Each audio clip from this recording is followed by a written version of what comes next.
remember going up to him and complimenting him on a wonderful talk that he did to faculty, board of trustees. It was a pretty big gathering. And I said, you know, you just seem to come across as so capable and natural. How do you manage it? And he says, I do a lot of time in front of the mirror practicing. And that was so humble and so truthful, and I do it too. I now use what you told me, Jim. I go and work in front of the mirror and practice before I know that I've got a big talk. We had another situation that occurred when the fundraising was done for the raising of the track facility, and after the money had basically been gathered, we had a dedication, and at the dedication afterwards he was sitting around and said, you know, I've got a check in my pocket and I want somebody to commit that they're going to match it. And he turns to my friend Dan Armstrong and says, Dan, I know you've already made a commitment, but will you be willing to match this? And Dan goes, yeah, I guess. And so sure enough, he pulls it out and there's another $5,000 check that Dan had to turn around and match. He and Carol obviously had moved. Carol had shipped a lot of her art pieces in this very large, heavy cardboard crate. And Jim had saved the crate, and then he had taken some other boxes he had added to the crate.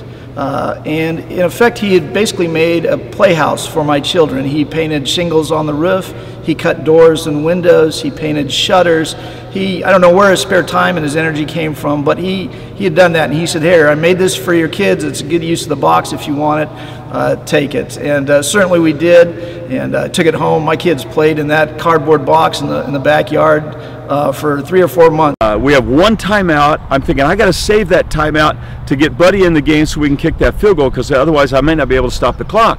So we're driving the football down. We really kind of need a timeout, but I don't want to use it up.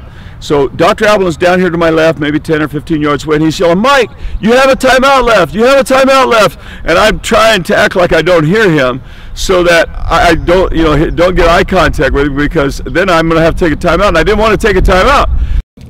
We were just starting to plan for our $100 million campaign, our centennial campaign, $100 million.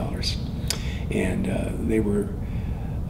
they make these pie charts, and you need so many givers at a certain level, and they had a level at the very top, and it seemed it was a very high level, and I didn't know anybody that would give at that level.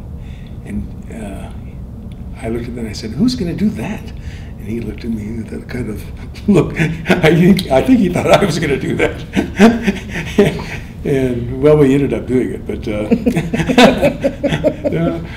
that was kind of funny. But if you could have seen his look and then later I said at that meeting what I would do, and it wasn't close to what that gift that he thought it should be. It ultimately was, but at first it wasn't so good. And then I got another look like, oh no, this isn't going to work.